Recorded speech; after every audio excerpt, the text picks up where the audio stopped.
are you in the studio right now? Yeah. And tell me a little bit about your recording setup, your recording studio. Oh, goodness. Well, right now it's, Pro Tools based. I goof around in Studio One sometimes too, but mostly Pro Tools. But yeah, I mean, it's, I can do vocals, full band, you name it. It gets a little tight when you have a drum set in here, but that's going to change real soon. And you're in Fairfax? Yeah. Right now I'm in Fairfax, but the studio's going to be moving out to my home in Manassas real soon. I hope. That's the plan, at least. And what are some of the bands that you've recorded there? Oh, goodness. Well, the ones from the area that I'm sure you would have heard of, I worked with Darkest Hour a long time ago. I'm sure you heard of them. Yeah, of course. And you guys played a bunch of shows with Darkest Hour, if I'm not mistaken. Yeah. And then there's, let's see. I've been trying to get Mike on the show for a long time. Yeah, it was funny. Like, they're huge Caps fans, and so am I. And one time I was at a Caps game, and I was kind of shocked to, look across the aisle, and right there was Mike. And I was like, hey, I didn't know you liked the Caps, because I didn't know at the time. But now I know. And it's kind of funny running into him there. So you recorded Darkest Hour. Yeah. Is that the highlight of your production career? They probably have done the most and been consistent the most. I worked with them kind of on the way up. And, but yeah, I've worked with a bunch of bands in the area, like I was saying, Rejects, Age of Ruin. I don't know if you remember them. No. Fairweather, just before they were called Fairweather. Things started to really take off after that, so I was probably just getting going as you were moving out of the area. I, went around with my band, and, I just always ended up back here. It was fun. Were you born and raised in Virginia? Oh yeah. When I meet other people who were born here, they're like, wait, another native? I didn't think that was possible. I thought everybody, moved here for work or something. I guess that's the way now. Back in the day, it was like, I grew up in Reston, and I knew everybody. Everywhere I went, I knew somebody. Now, if and when I go back to Reston, I don't recognize anybody. Well, yeah, there's construction everywhere. So, even on 66, it seems like they're tearing down the trees on every exit. So I don't know what they're working on, but there's stuff happening everywhere. I had a few dump trucks holding up traffic a little bit this morning when I was driving around. It's a damn shame because the trees are the best part. I know. That's one thing I like about the house I'm in now is it's right next to a park that I'm pretty sure will not get bulldozed, and then there's just kind of a little wooded area. So hopefully I'll keep some trees, get a few extra bugs, but I'll take some bugs. If that's what it takes to have some trees. Was the area that you grew up in Fairfax? Yeah. Kind of Burke and Fairfax, and then when I first moved out, it was out to Manassas. And where did you go to high school? Fairfax. What was that like? It was an interesting time. I took the 5-year plan. Just kind of wasn't really into school. I guess I thought I was, I don't know, smarter than everybody else maybe. So I was like, I don't need school. I already know what I'm doing. I'm going to do audio stuff. And the good news is I'm still doing audio stuff. So that's, seems to be working out for now. But yeah, I went to school in Fairfax, and, it was, I remember there's a lot of tension. The school mascot was, the Rebels. So there's a lot of tension with that in the first, year or two that I was there. Was there a lot of music going on at Fairfax at that time? Oh, yeah. We played the Battle of the Bands. Dave Grohl was the MC, so that was exciting. His mom was just finishing teaching there. You know, like I think she finished either the year before or the year after I started there. And somehow they got him to come back and MC the Battle of the Bands, like just as Nirvana was taking off, so that was kind of cool. Who were the bands that were playing? Oh gosh, I don't remember. I just know that the band I was in, there was one or two songs that I went back to the drums, because I was playing bass at the time. So I went back to the drums, and the drummer, I forget if he was singing or played guitar or what, but I don't know. We all kind of switched instruments, and they said that was unprofessional. So that was our critique. And yeah, it was Battle of the Bands and our kind of music just didn't quite match up. Yeah, were you playing like punk rock, emo kind of thing? Yeah, it was along those lines. And was that what you were listening to for the most part back then? I was not as punk rock as some of the people I hung out with. Like, I was listening to Run DMC and Primus and, you know, just all kinds of stuff. I was all over the map. I mean, you know, I was introduced to Minor Threat and Operation Ivy and stuff like that, and that was exciting. But, you know, I kind of could listen to just about anything and hang out with just about anyone.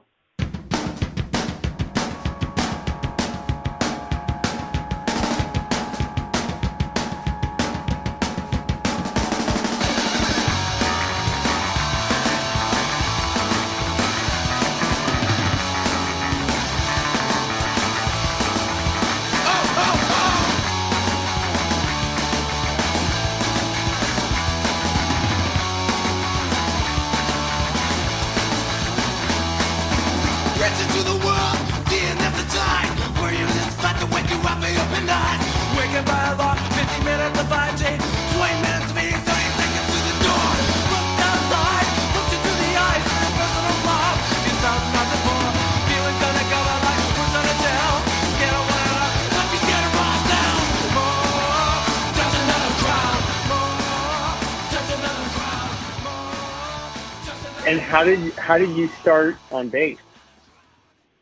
We were trying to form a band because, you know, we were all skating together down in Fairfax. And then we decided we were going to form a band. And I was going to get a guitar. But someone else in the band, Chris, got a guitar before I did. So I was like, well, I guess I'll play bass. So I went to Twin Brook Music and I bought a bass.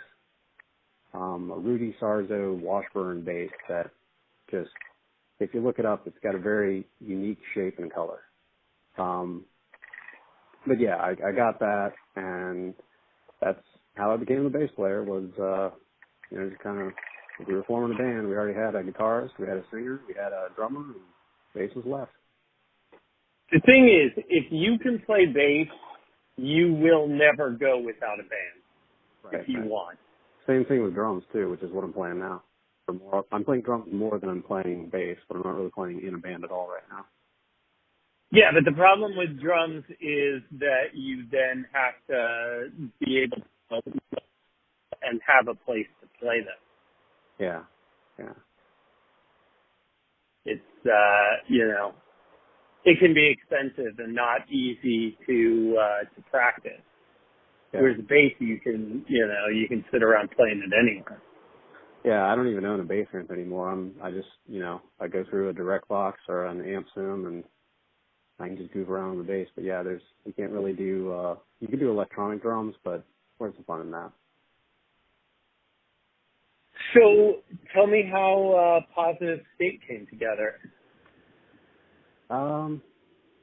Well, I know that it was after the Battle of the Bands band. So basically, there was a guy, I don't think it was quite Annandale, I forget where he was from exactly. There was this guy who was totally into Red Hot Chili Peppers, wanted to be Anthony Kiedis basically, and we were in a band with him. And we were kind of going along, and you know, we were having a good time, but it just wasn't quite what we wanted to do. So then when he left the band, we kind of reworked it, and it became Positive State. And I feel like, I don't remember what year it was, but yeah, it kind of came out of the ashes of another band that just wasn't quite what we wanted it to be, and then Positive State formed, and you know, it was a little ska, it was a little punk, it was, you know, kind of a bunch of different flavors all mixed together. What was the original lineup? The original and only lineup for Positive State was Keith on drums, Chris on guitar, Steve on vocals and some guitar, and then me on bass. And you guys put out your first 7-inch in what, 97? Sounds about right. It was through Torque. So Torque Records kind of helped us out with that. How'd you hook up with them? I honestly don't know. I think there's someone else in the band that I was so into the recording side of things that I was much more happy hanging out in the basement by myself or, you know, with other musicians and not necessarily networking and reaching out to people at the time. Well, it's interesting you mentioned Torque Records because I've noticed that a lot of the guests that I've had on the show have put out at least one album through Torque. Yeah, they were incredibly helpful to the music scene in the area at that time. Like I had Serge Goon on. He put out an album. We toured with them for a little bit. You know, actually, he played drums with them for a show at the Black Cat when they were opening for The Offspring. Yeah. That sounds exciting. I had Dave Stone. He was also, I think, with Serge in VPR, or maybe that was a separate. No, that was Nervous Impulse. But he played in VPR, which I think released through Torque. Brian Stewart was in Lickety Split, which put out an album through Torque. So it's just interesting all the crossover. Yeah. And I know Brian's still actively doing stuff. There's not the most Ruined by Design, but the cassette and I think the one right after that where they did the Sleesax cover. I know I recorded that stuff with him. Oh yeah? Yeah. I love that Sleesax cover. Nice. And there's also two Avail cassettes that he wanted to put on CD. So I helped him put that together. And I remember there's so many flyers we were scanning. I don't know how he holds on to all this stuff, but he is like a local punk rock historian. It's amazing. He really is. Yeah. But, I mean, there's a lot of music, but what I'm doing now, I'm a little bit detached from the punk scene because, like, I do live sound as well as studio. So, like, I'm doing sound at a church, and I'm doing sound at a place out in Prince William, and then in the fall, I'm at a fall festival, and it's a lot of fun, but it's definitely different than the punk scene I grew up in, you know? Yeah. I mean, it's still involved in music, which is awesome, and it's tons of fun, and I meet a lot of amazing people, but it's different. It's different. It's kind of one of those things of, when I went to recording school, I kind of had a vision in my mind of what I was going to be doing, and it's not what I'm doing now, but that's not because I'm unhappy with what I'm doing now. I just kind of saw a path in front of me and thought, well, let's see where this goes, and it's been an amazing ride. Yeah, everybody I know who's involved in doing sound for live events really enjoys it. They find it to be, a challenge, and using all of the skills that they've learned and, get to meet a lot of people in bands and, put on fun live shows. Mm-hmm. I mean, what really is more punk rock than that? Yeah, I mean, if you can find a way to get paid for listening to music, I mean, that's pretty great. Yeah. So that's Farm Brew Live, right? Yeah, that's one of the places I'm at. And what are some of the bands that you might have seen or done sound for in those instances that kind of surprised you or you found to be an interesting experience?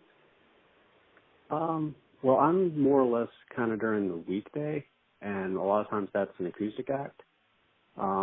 there was one band from up in Maryland that I worked with, and it was Illy Amy, and they really surprised me because they actually slipped in a little bit of a Danzig Mother in the middle of one of their songs, and that is not a cover that I hear there ever. I mean, they were the only band that's ever done that.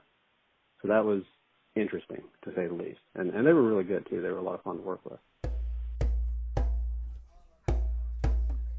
Oh man, who on earth has the last of my love? And the bud blooms once now a man, you woman, and the heart beats blood, yeah, the heart beats blood like a good heart should, like a good heart does.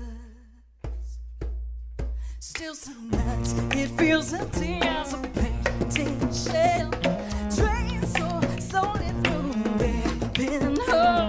I hit it for the hunting, but I did it far too well. Now no one can find it, not even myself. Oh man, who on earth has the last of my love? And the bright blooms. So there are a lot of songs that are just kind of the standard covers that a lot of people do. And, you know, I mean, everyone has their own take on it, which makes them interesting. But, yeah, I've heard a few of those songs a few times, too many probably. Well, there's definitely a vibrant scene for cover bands. Oh, yeah. Oh, yeah. And not necessarily as much support for originals. Yeah, that's why I do like it when the cover acts, they will slip in an original here and there. And the way people react to it, you know, sometimes you see people light up. It's like, hey, oh, that's something new. I haven't heard that. That's really cool. And then sometimes they don't even realize they're playing an original, which I guess is good because it means the quality of the original is on par with the covers. But it's, I don't know, it's got to be disappointing too, I think, to not have someone, you know, recognize that that's a new original song. Yeah, I mean, I feel like there's a place for there's a place for covers, and a large part of live music is, you know, you want to have fun and you want to dance or at least like get some emotion out. Okay. But you know, when you can make people do that with your own original stuff, that is kind of, you know, that's the peak, I think. Yeah, yeah. So speaking of that, getting back to Positive State. Sure. Did you experience that with your live performances? Oh, yeah, we had a lot of fun. We played, forget the name of the church. I'm pretty sure I heard Jason or someone who was on a show mention it. It was in Annandale, and like we have photos on our 7-inch from that show because, you know, everyone was like into it and, you know, singing along and jumping around, and it was just amazing. And like the energy, like they would feed off us and we'd feed off them, and it was great.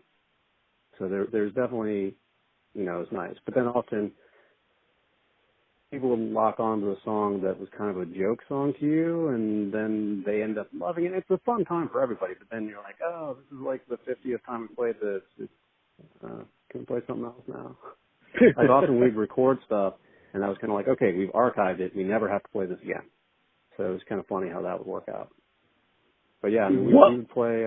We went around on a couple small tours, and I remember we were in Spartansburg, South Carolina, and I don't know, something was in the water or something in that place. It was just a little different than what we were used to. So we just kind of goofed off and tried to be as ridiculous as we could possibly be. And everyone was feeding off of it. It was very weird that we were like goofing around and people seemed to really enjoy it. And like, oh, when are you coming back? And we're like, what? I mean, you guys are cool, but they're kind of goofing on you, and oh, thanks for liking it.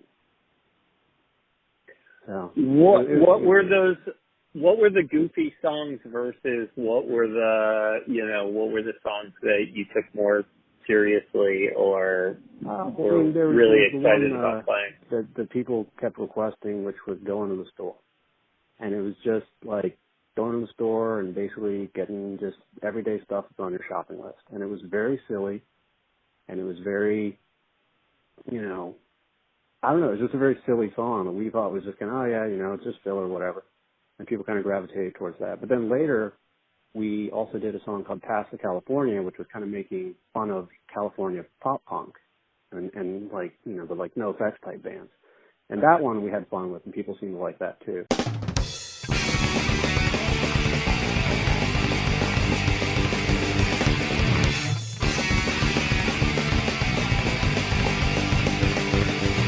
I'm feeling lonely, depressed, maybe my girlfriend take that dummy. I need some comfort, stop me trying. I need some of that West Coast whining. So Paso, California, we need some muscle with some blues and us. So Paso, California, the friend is my girlfriend.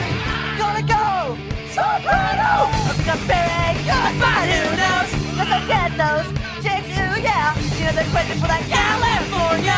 So Paso, California, we need some muscle with some blues and us. So Paso, California, the friend is my girlfriend. Ooh ah, ooh ah, ooh ah, ooh ah, ooh ah, ooh ah, ooh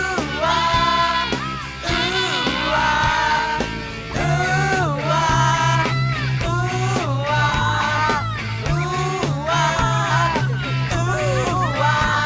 I really wanted you. I really wanted you. So Paso, California, we need some more something to lose in us.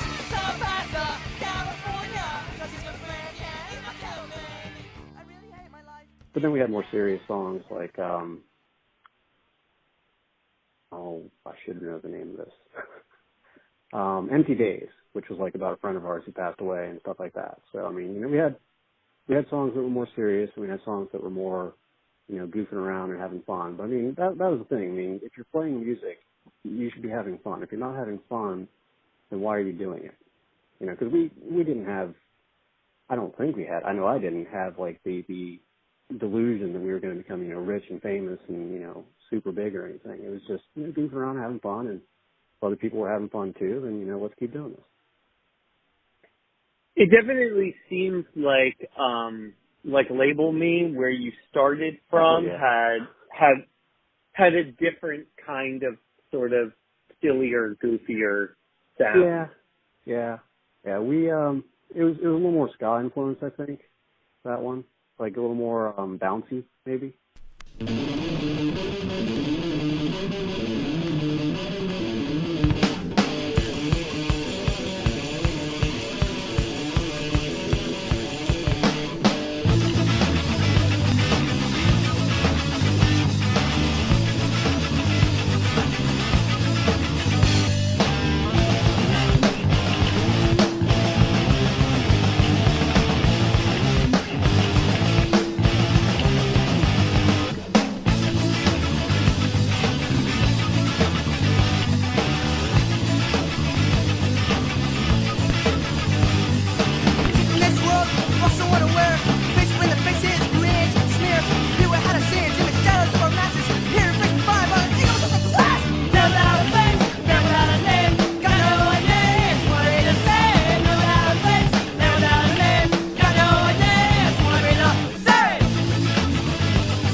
But then the CD got a little more, I don't know, post-hardcore, or maybe, well, no, I don't know. No, that was that was Turner that I think got labeled as post-hardcore, which I don't understand all these post-genres, but whatever. Were you excited to have a record of your music out? Oh yeah. I mean, that band we were in with the guy who, wanted to be a Chili Pepper, basically, we recorded, and I think it was to an 8-track quarter-inch tape machine or something. And, that was just amazing. Oh, my goodness, now we got a cassette. We can, hear back what we did. And then, with the 7-inch, it was oh, my goodness, it's pressed. That's real. We could submit that to Maximum Rock and Roll because it's not, just a cassette copied off your stereo. Because they had, the guidelines that you had to have either, a pressed CD or a pressed record or something. You couldn't just send a demo tape. And so what happened with that? I'm pretty sure we sent it to him. I think it was, reasonably well reviewed. I don't remember. Again, it's a lot of this stuff. It was exciting, but it's kind of a blur of just, it's kind of a fun time and a fun feeling, maybe more than specific details. Now, I mean, you played bills with a lot of bands that have been on the show, or oh, yeah. a lot of really cool local bands. Yeah. What were some of your favorite bills and some of your favorite venues to play? Well, I know that the one that seemed like it was a big deal was we got to open up for Bouncing Souls with Black Cat. So that was a pretty big deal. I got really excited. I remember jumping up really high and then landing on a cable and kind of rolling my ankle and falling on my back. And I mean, you got a lot of adrenaline and excitement. Things get out of hand, but that was fun. And there was a lot of people at that show too, which again, you feed off the energy of the crowd, they feed off you. It's kind of everyone builds off of each other. And actually, yeah, I guess I'd say the Black Cat's a lot of fun. Not that we played there a lot, but both playing there and seeing shows there. I saw Refused there shortly before they broke up, and that was a lot of fun. I remember I was right up front, and the guitarist was thrusting the headstock of his guitar past each side of my head, and I'm just oh, I hope I don't get hit in the face. So, yeah, I mean, that was tons of fun. But as far as playing, yeah. I was going to say, you got out to a lot of shows in D.C.? No, that was the one and only show. I think I went to Dinosaur Jr. as my first show up in Hammerjacks a long time ago, and then maybe Refused was the second show I went to just to literally enjoy and consume music. Because it got to kind of now too, if I wasn't playing a show or, running sound at a show, then I didn't really go to shows. Wow. Now, is that just your personality? You would rather, Yeah, I'm kind of quiet, I guess. I mean, I know people won't necessarily believe that if they know me, but I'm kind of quiet. I prefer one-on-one interaction than big crowds and stuff. So it's yeah, I'd much rather be hanging out in the studio or researching something or just I don't know. I wasn't really into going out to big crowds. No, had Nothing you else just for parking? I hate parking in DC. It's a pain. Yeah. Or even parking and then taking the metro in. Yeah. It was all a pain in the ass. Yeah. And still is. Especially if you're trying to take, instruments. Yeah. Oh, geez. And I usually had the SUV, so I was the one who was oh, well, let's load the bass amp and the drums and the guitar amp, and I don't know how I fit it all, but yeah, I remember at one point we had the Ampeg SVT. I forget if it was the Classic or which one it was, but we had the full 8x10 cabinet with the PAL bar on it, and somehow that would fit in. I'm pretty sure I had the Durango then. It would fit in that along with drums and a half stack, and I don't know how we fit it all. It was ridiculous. Did you ever do a full East Coast tour or any sort of? We went up and down. I forget how far south we made it. Maybe Georgia, and I know we went up to like Connecticut once. I remember we played a skate demo. I forget where that was. That actually might have been Cherner, not Positive State.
Because Cherner was basically the drummer wanted to sing. The drummer from Positive State wanted to sing, but he didn't want to sing from behind the drum set. And since we practiced at my house, I'd sneak down and play the drums when, they weren't here. So when he said he wanted to sing, he switched over to bass. I switched from bass to drums, and then Chris stayed on guitar. And Steve had kind of decided he was done with music at that point. So unprofessional, Ben. It was fun.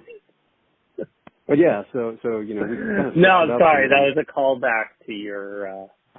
Yes. Now I remember. But yeah, it was fun. We switched and stayed switched. Came up with a new band name and everything. So that wasn't in the middle of the show. Right. That was the problem. It was in the middle of the show. It ruins the flow of a high school battle of bands.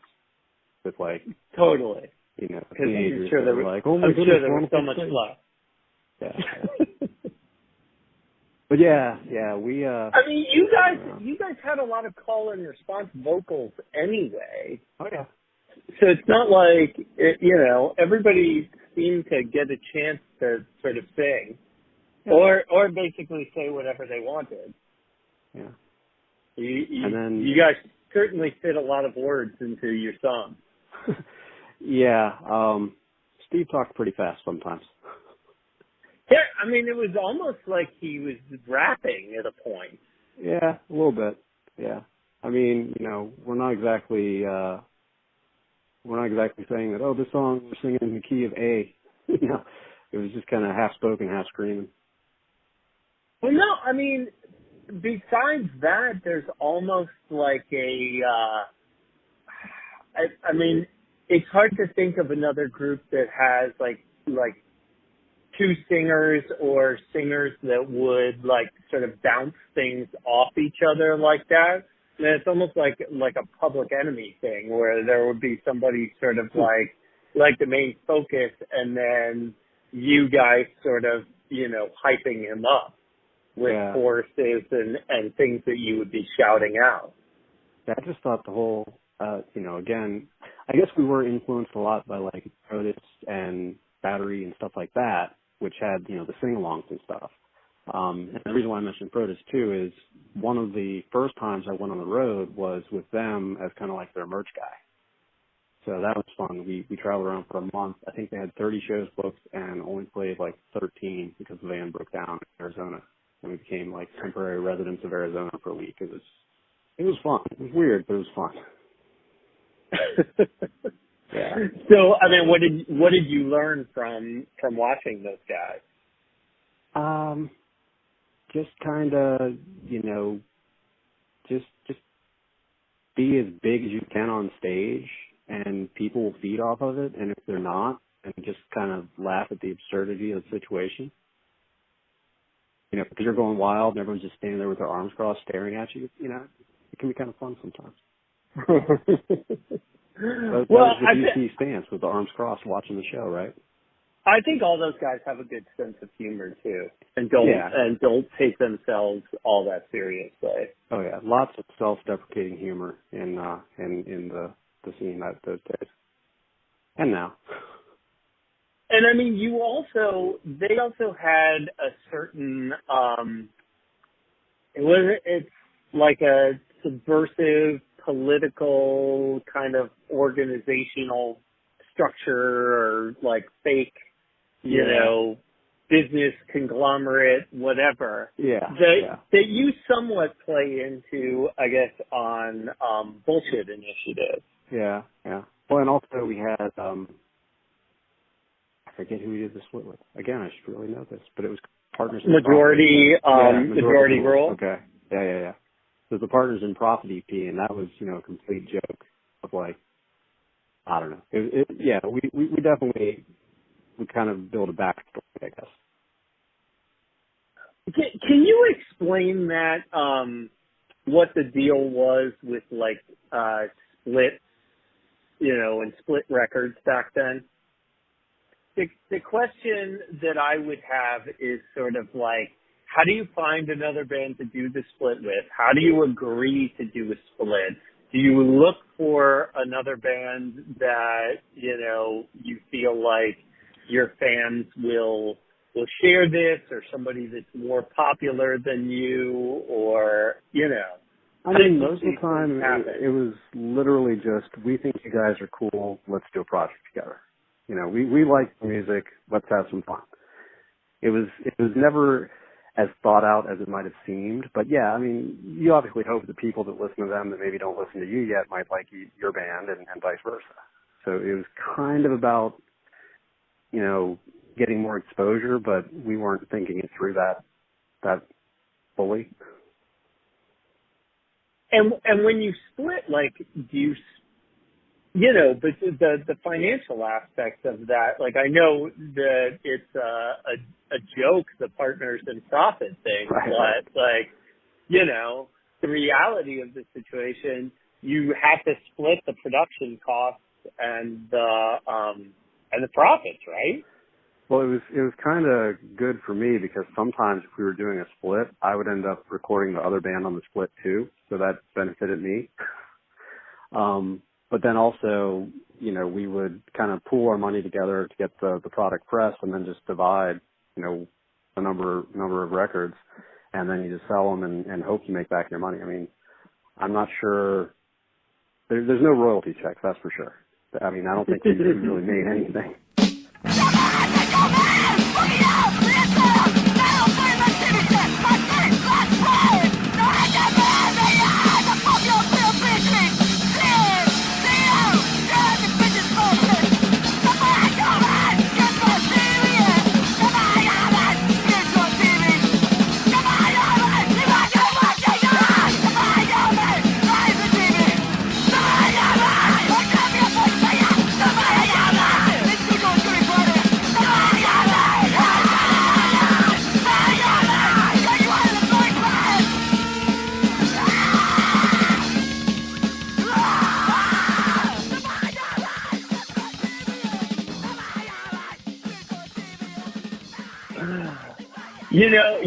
You can actually still find some of that stuff online if you want to. Well, yeah, that was one of the cool things. I found the CD we did. I found that recently. Someone uploaded the whole thing to YouTube. And on one hand, I was like, wait, who is this? And on the other hand, I'm like, I just want to listen, and I don't have to dig out the CD and the CD player, so why not? Let's have some fun. And also, that time I went around with Frodis, too, we were in, I don't remember where it was. We were in some record store. And the guy got his box, the guy that ran the store got the shipment of the day, like, all the records that were coming in, opened it up, started pulling them out, and right on top was Label Me. And I'm kind of like, wow, what? Like, I couldn't believe the band I was in had a record showing up in a random record store halfway across the country. Like, really? Someone wants to listen to this? Awesome, great, yay. No, that's amazing. Yeah, no, it was weird. It was a weird coincidence. That's really exciting. I mean, I wish that every single one of these bands, that all their music was available and was available that easily. It would be great. Yeah, I mean, there's people like this guy. I think it's Evan Keeling, but he does artwork and stuff now. But I think he created a website. I could be wrong. I might have the name wrong, but he uploaded a bunch of old videos to YouTube. So there's a video of Positive State playing some probably rec center, and there's also this office in Springfield that we used to play behind, and we like have the generator and everything. There's some video of that. And it's just funny because at the time I thought I was moving around and acting crazy, and I'm like, yeah, I'm just kind of swaying back and forth playing the bass. It's pretty hilarious. You'll have to send me those links if you can. Yeah, I'll see if I can find them. I mean, I'm sure I can find them. But yeah, I think Steve had like 75% of the band's energy, and the last 25% was split among the remaining three of us. I mean, like he had a ton of energy. Oh yeah, there was one show we brought him out in a body bag, just kind of like sat it down on the stage, and he pops out. We did some weird stuff. It was fun though. Now, he has a pretty high-pitched voice on the early stuff. Yeah. He didn't love that. How old were you guys at that point? Gosh, probably like late teens, early 20s. Okay, because he's not, he sounds a lot younger than that. Yeah. No offense, Steve. I don't mean anything by that. I love the vocals. I think they're great. No, Keith was second oldest, but that's a joke that if he listens, he'll probably shake a fist at me or something. What were your favorite like local groups, and like who were the people other than like Protus that influenced you? Oh goodness, I'm sure you talked to someone from Jarhead. I actually haven't talked to Jarhead yet, so maybe you could explain. I mean, I don't remember exactly what it was, but I know that we were always excited when we were playing with them. They were a lot of fun to hang out with. And then like Majority Rule, we'd hang out with outside of shows sometimes too. But yeah, I mean, it just Darkest Hour, Frodis, Majority Rule. Trying to think what else we hang out with. I'm sure I'm forgetting someone who's going to be like, how can you not remember us? That I mean nothing to you. But yeah, I mean, like a lot of times the bands were just weird crossovers too, where like two people from one band and one person from two other bands would kind of get together and play and have fun and call it a different name, and it would maybe last for like a show or two. I don't know if you've heard the stories of Man Cake or Wafer. Yeah. Well, I know a little bit about Man Cake from talking to Jason. Yeah. But they're pretty crazy sounding. Oh yeah. I mean, that was the thing, is a lot of times we were just really just goofing off and having fun, and then if other people liked it too, that was fun and exciting, but we weren't doing it to be liked. We were doing it to have fun. And if you wanted to come along and have fun with us, let's do it. Let's have some fun. Well, it's definitely not the kind of music that was ever going to be hugely popular. What do you mean?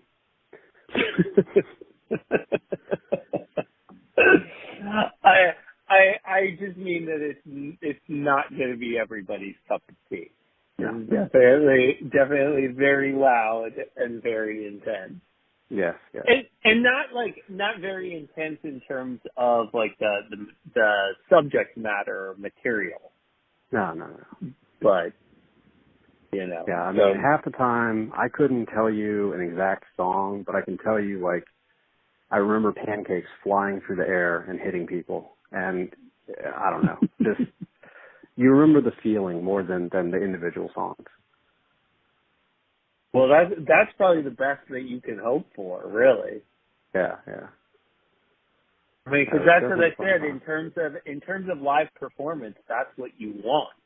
You want to, elicit an emotion from people, and you want it to be an experience. Well, yeah, that's why Guar can still play. People will definitely remember if they go to a Guar show. Yeah, I never did back that, then. but no surprise. Yeah, well, they weren't going to come to your house. Yeah. I I mean, would think I would joke around. I maybe would they would, say, but that would be really scary. yeah. I mean, right now I'm in a pretty small basement, so it'd be very crowded. I don't know how we'd fit all the swords.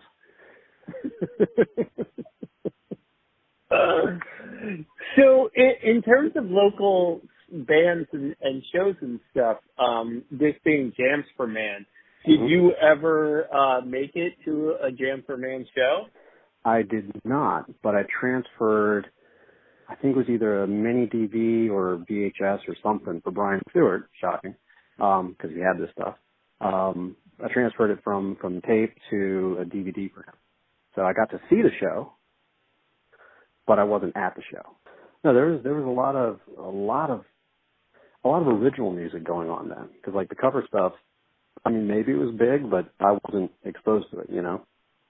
I was playing with the, you know, original bands and, you know, definitely punk leaning and ska leaning and stuff like that. Well, so far I've only talked to one person from a cover band, and that's Mike Webb, but he played in Gonzo's Nose, which is a pretty well known. Just break up recently?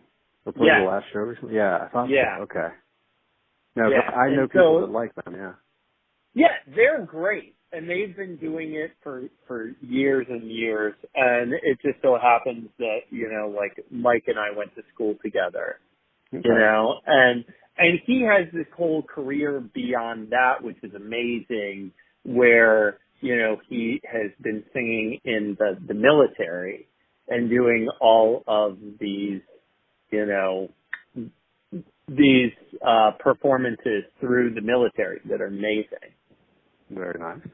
So, you know, he's played RFK and he's played the White House, you know, the Obama inauguration, like all that stuff. In addition to being, you know, a fundamental part of Gonzo's Nose for a decade. So it's pretty cool career in music, you know. And this show is just all about the people from Northern Virginia making all kinds of music and the people who are really like lifers in music. Yeah. You know, in one form or another. Like yourself, you know, you're not necessarily playing in a band right now, but you're still living a life in music. Right. I've done all kinds of music related stuff. I work for an internet radio station. So that was interesting. But yeah, I mean, I've done that. I've done, you know, the manufacturing, cassettes and CDs.